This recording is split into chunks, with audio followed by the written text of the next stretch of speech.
Hey there, Ryan Crozier here with Matt Todd, is an EOS Entrepreneurial Operating System Implementer in the United States, and he's here with us in Bucharest for a visit with the Good Bureau team, and we took this chance to interview and ask a little bit more so Matt could share with us about EOS and how it helps transform businesses.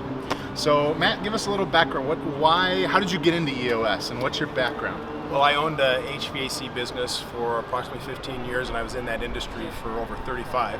And at the tail end of our ownership, we were having some trouble. We weren't getting what we wanted out of our business, and we weren't going to execute our buy-sell agreement. And so my partners and I looked at each other and said, we need to do something. And so our professional mix group gathered together, and one of them was actually doing EOS, and he suggested that the rest of us consider it. And so after that meeting, we dove in. And we implemented EOS in our business, and that's what helped me not only to exit in a really healthy way, but it benefited our business and still does to this very day. That got me excited. EOS transformed not only our business, but how we interacted with it and what our relationship was with it. And it just got me excited about what it could do for other people, and I just became enthused and wanted to share that and help other businesses. So that's what I have chosen to do. You got to be a user first of EOS in some ways. You taste it and see that it's good and how it works for you. Yes. We've experienced that with Agency Boone, our marketing agency, and also with Good Bureau, our nonprofit. And that's really what you're here in Bucharest to help us with, is implementing EOS as a nonprofit, which I think there's not a lot of nonprofits using it, right? Right. But it's primarily for businesses. What is the ideal business profile? If there's entrepreneurs or business people and they go, is EOS right for me? What does their business look like? Well, what we've discovered is that EOS works best for entrepreneurial businesses that have a spirit of small business enterprise, and they usually have between 10 and 250 employees. That seems to be the place where it's most successful. Yep. The business principles apply on both ends of that spectrum, and outside of it, we just find that most businesses, once they reach about 10 employees, are starting to experience and see things and feel things in their business that they didn't feel before. And that we like to use the term get a grip, because they start losing their grip, because once the people get involved, it's really challenging for one person to initiate, drive, and decide on everything. And that's where you just frankly need to rely upon and trust your people. And a lot of small business entrepreneurs have difficulty with that. They really struggle at that point. So we find at that point, and there's multiple points within that growth spectrum. Our business experienced that at about 25, 35, 50 people. Each one of those is a real strong barrier that you have to plow through. And EOS is just a simple strategy that really makes that not only easier, but it's better. Wow. Tell me how do you summarize EOS? I know it's a lot of tools, and that's a horrible job of selling it, right? But I just know it's transformed us and our company, and I've seen it. Everybody I know that's really implemented it goes, it's transformed, right? It's changed. There's health. How do you sell and summarize EOS for somebody that's new to it? Well, again, we're not afraid of the word tools, because many of us, and one of the places our business came from the construction industry, and so we like tools. Nice. But EOS is a simple system of proven tools, and proven tools are different than just tools. Yeah. And knowing not only which tool to pull out of your toolbox, but how to use it properly is actually pretty important. Yeah. And so we try to equate that in EOS, but in the big scheme of things, EOS is about gaining vision and understanding what that is. A lot of businesses think they have vision, but the truth of the matter is it's not clearly communicated to their people. And what we like to say is a good vision is one that tells you where you're going, how you're going to get there, and who you're going to do it with. And EOS is a process that allows you to do that. And once you're good as leaders and as business owners, figuring those three things out, where you're going, how you're going to get there, and who you're going to do it with, you then become disciplined and accountable to one another, executing on that vision. Without the accumulated vision, without the well-documented vision, it's hard to hold people accountable to anything. If you're good at holding each other accountable and you're disciplined in doing that, then you become healthier and cohesive as a team, communicating to the rest of the team. If you're effective doing that, you demonstrate that to the rest of the team, and then the rest of the team catches the vision. They know where you're going. They know where they're going. They know how they're going to get there, and they know who they're going to do it with, which is really, really important for them to see who they're going to do that with, especially if you're growing, and even if you're not, they need to know who they're going to do it with. And then they become disciplined and accountable, holding each other to that vision because they like it and they're on board with it. And then they become healthier and more cohesive as a team. So at the end of the day, they have vision, traction, and health. And the way we do that is the tools are combined, and what we have discovered are just six very, very, very basic components of vision. You have to have vision, you have to have the right people, you have to have great metrics so you know how you're driving the business. You have to know what your issues are and what to do with them. Businesses are controlled by how they deal with and how effective they are dealing with their issues. You have to have great processes. You got them write them down. A lot of small businesses aren't very good at that. They don't write things down, and then ultimately, all of that's no good if you don't get some traction. And so we like to say you've got to have traction. A great vision without traction is just a hallucination. Say that again, one more time. Make sure you get that. A great vision without traction is just a hallucination. Wow.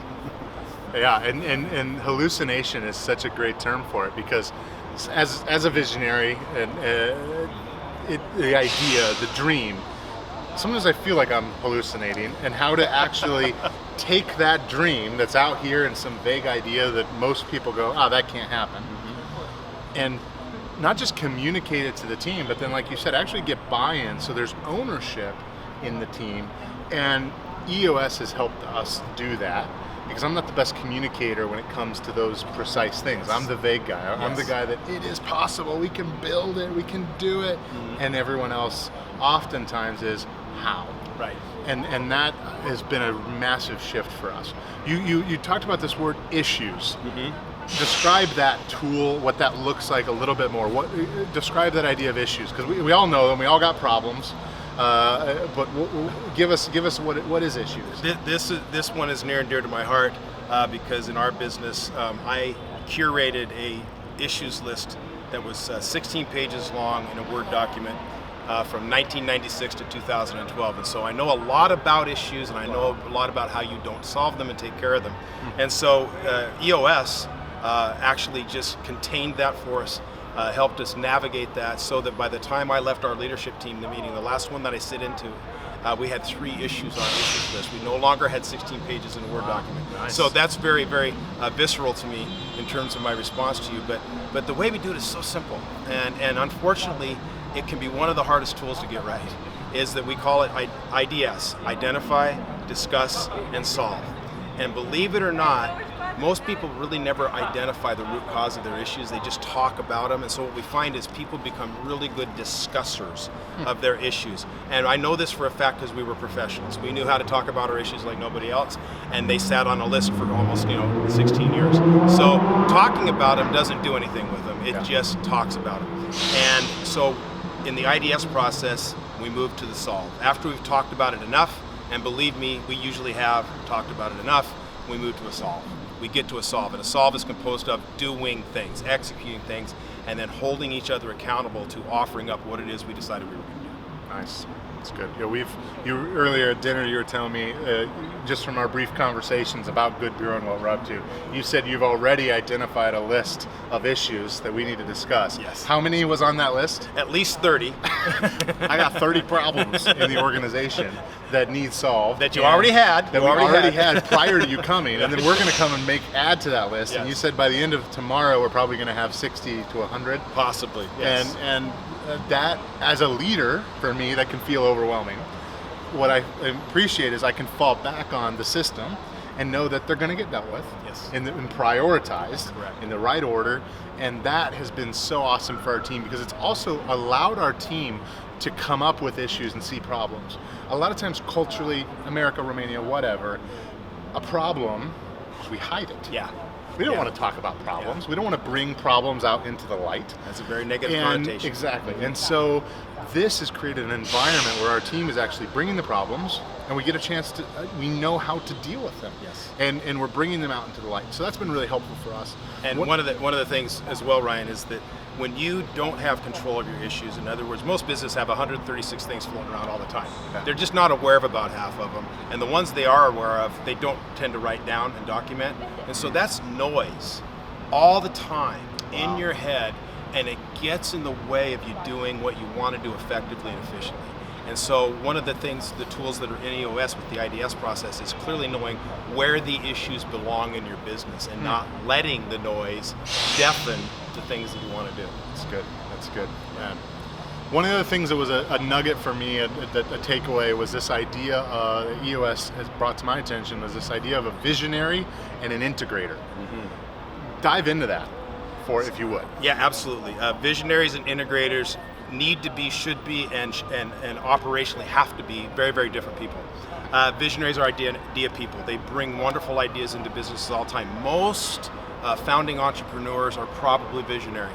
And that's what made them successful is generally what also makes them unsuccessful running a business with 10 to 250 people in it. And the reason is, and one of the things that we like to call it, or at least I like to call it, is businesses can suffer from visionary whiplash. And what I mean by that is visionaries tend to bring new ideas in all the time, and the team simply doesn't know what they're supposed to be working on, and so they're like doing this every day and every week. And that's whiplash. That means the team can't figure out what they're supposed to do. So the integrator is the filter to the rest of the business and allows the visionary to be visionary, but doesn't allow the business to get whiplash by it. And so it's those two, the relationship has to be absolutely Loctite. It's a synergy, it's not a battle, and it's an idea of composing yourself well so you take the great ideas and convert the ones that can travel into something meaningful and execute. It's good. It's good. When you talk about whiplash, I can picture everybody in our organization with a neck brace, because I'm pretty sure I gave them, if they didn't have it throughout the week, they got it on Monday, because I was brewing over the weekend with all of the problems and how I was going to come with an answer, and this is the new plan. And you talk about businesses size 10 to 200, and for me, I'll be honest, business got less fun the more people we added, for me.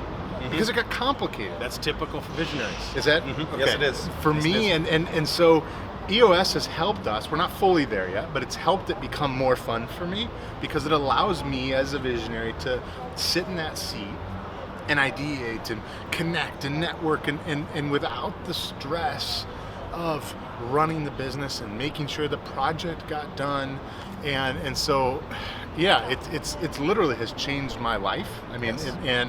in my family, it's brought a peace to things. And that's what we like to say, the integrator is the complement to the visionary, because the visionary needs an integrator to get the stuff done. If the visionary just kept going the way he was going normally, there wouldn't be that much getting done. There'd be a lot being talked about. Yeah. And in fact, one of the things that we ultimately get to within the EOS process, we have a little thing we call ROCKS, which is the ability to focus. A gentleman named Stephen Covey really kind of invented the term and came up with it, but it's the idea you got to work on the most important things first, and we get to a point where we don't even let visionaries have ROCKS, because they're not very good at executing them. And we let integrators have ROCKS and execute on. One day, that's my new dream, and it's not a hallucination. That's right. So tell us about, we are going into a quarterly offsite tomorrow for Good Bureau. What is that? And give us a little bit about that rhythm. So there's a few terms that we're going to throw at you here. You're familiar with them, but the first thing that we do is we review our last quarter. We see how we did. We check in with one another, find out how close we came to our metrics, and then we assess that to think about building issues maybe perhaps for the next quarter. And then we spend a little bit of time going over our Vision Traction Organizer, which is that written down version of where we're going, how we're going to get there, and who we're going to do it with. And then we try to hold ourselves accountable to the plan that we made for the year and see how we're doing in that regard. And then we set new rocks for the quarter. And then we talk about all the issues in our business and where they need to go. We aren't able to solve every issue in a business in one day, but if we can find a home for all those issues, so we travel out of that day feeling better about where we're at and we're in control rather than them controlling us, we've really achieved something. Wow. And that's what, for us, that is a rhythm we've started to build in. Once a quarter, once every 3 months, sit down.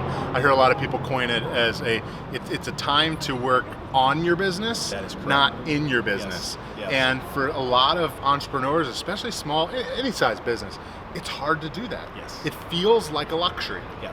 Especially when you're in it. It's like, I wish I could take a day to just think about the business and not actually have to deliver results today. But if making sure, investing that time for us has been crucial. It's now my favorite time. Yes. Because it's like I see the progress. I'm a guy that I love to be in it. And so for me, it's nice to step out, and I'm able to look over the last few months and go, oh, we actually made a lot of progress, because I don't celebrate wins. A lot of visionaries don't. Good. Yeah. I'm hearing I'm normal. This is the meta narrative of this. You're very normal. I'm not crazy. Huh? Most of us don't think visionaries are that normal, but you're definitely a normal visionary. But in the big scheme of things within EOS, we really feel like we pulled in a lot of other wisdom that tells us that this is good science to do. And we start off the year, if you think about it in the global sense, we have a 2-day focused meeting together to completely reinvent what the coming year is going to look like. We set our strategy, we set our goals, and then we march out of that room ready to execute on that, and we check in on that process every quarter, because as human beings, that's kind of how we're designed. It's been found out that we got about 90 days of us to be focused on any one thing, and then we start to lose our attention. And so we say, hey, let's embrace that, let's not fight it. Let's just get together every quarter and then check in and see how we're doing, so that by the end of the year, you're ready to do that again. But in order to keep that pulse going, because those are very on the business days. You're taking full 2 days in an annual, each quarter a full day. Those are on the business days, but we find that the business needs a little bit more of on the business time from the leadership. And on the business is a very leadership-centric idea.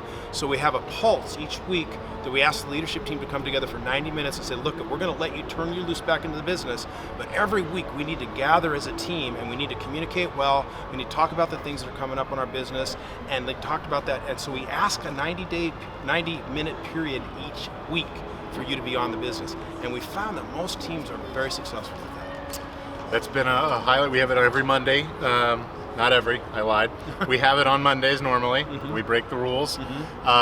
And we know that is a vital piece of it. And often if we miss it on a Monday, we'll come in and do it on a Tuesday, because we need it. Yeah. It's become a normal rhythm. Yeah, if we found that those meetings, if we missed them, we just felt like the heartbeat was out of our business. Yeah. It feels a little lost because we're in that rhythm. You're floundering.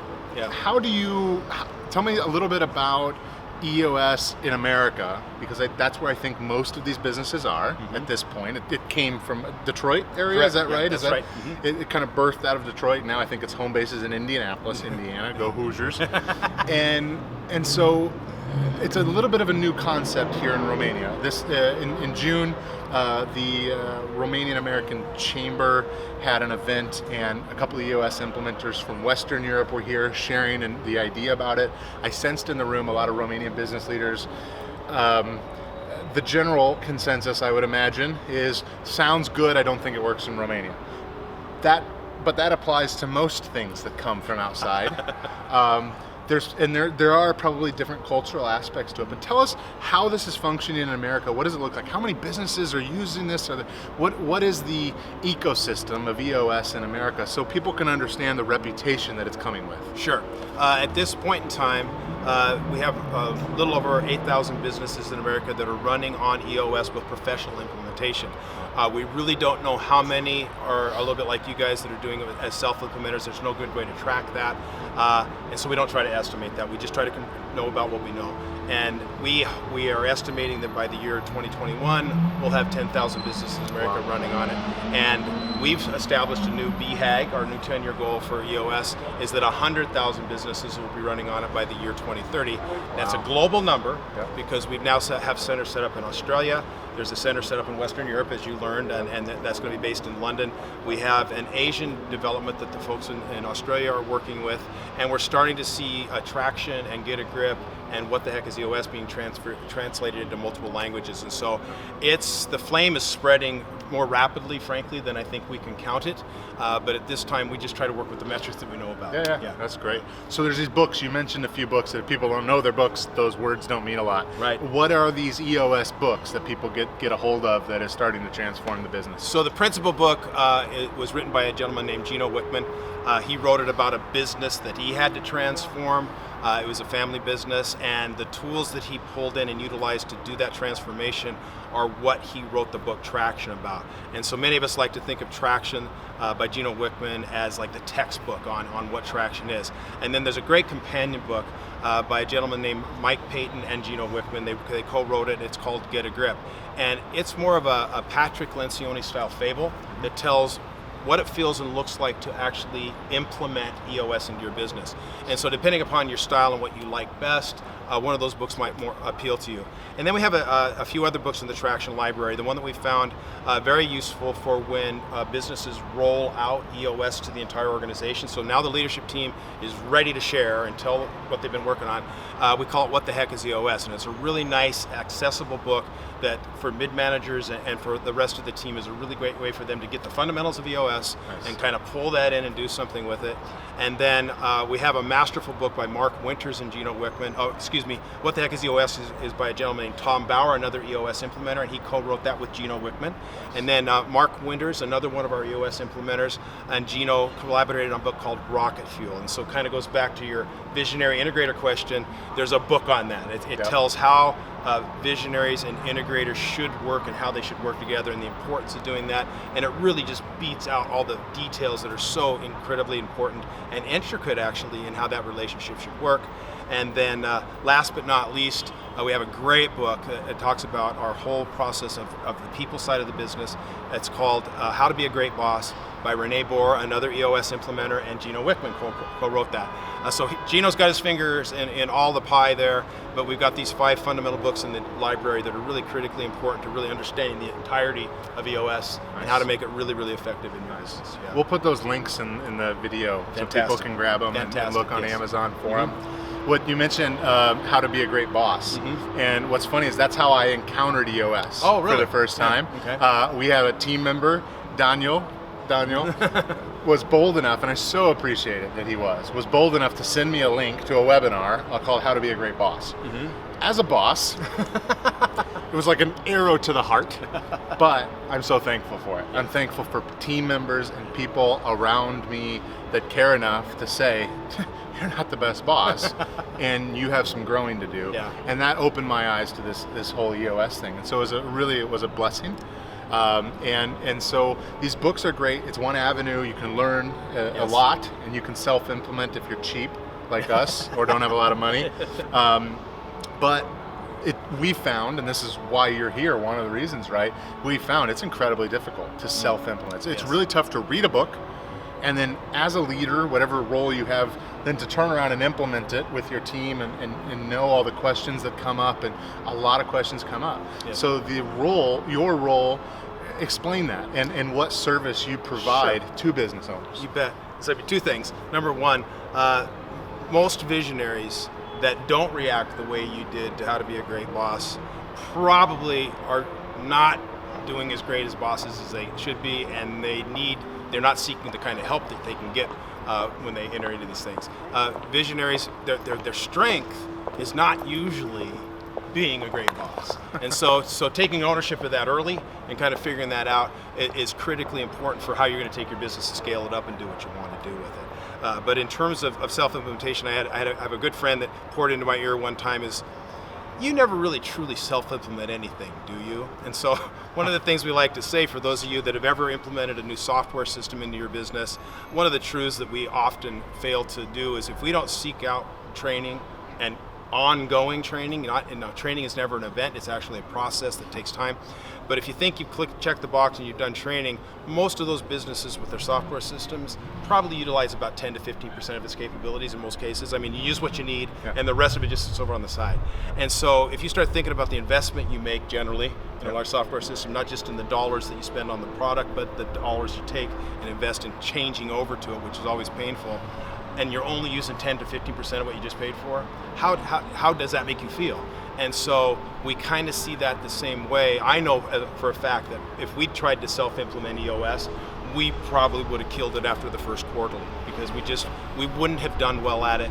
We wouldn't have probably been as committed to it, and we wouldn't have been able to do it. But the one thing an EOS implementer brings to the life of a team is that really pivotal third eye. What you really kind of need most of the time, and you don't want it, is a fresh perspective on some of the stuff you navigate every day. And what an implementer does is he breathes some life into that from a different channel that you just haven't got the perspective for because you're way too close to it. It's kind of like that old focus thing. If you're right there, you don't really see what you need to see. You need to get it out there far enough that you can really look at it and be objective. and an EOS implementer should do that for you, is present that idea.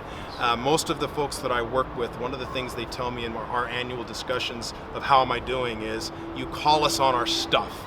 There's a different word for that in many places, but I mean, they tell me that that's what I call them on, is their stuff. Nice. And the point is that you don't tend to do that to yourself, right? Yeah. You allow it. You sanction it, you allow it, and especially as leaders, we tend to write off on it because we've heard it so much and we're so familiar with it, we just don't do anything about it. Yeah. And you frankly need somebody to come in to call you on that, is what you need. So an EOS, probably most people will say that right there is worth the cost of having it.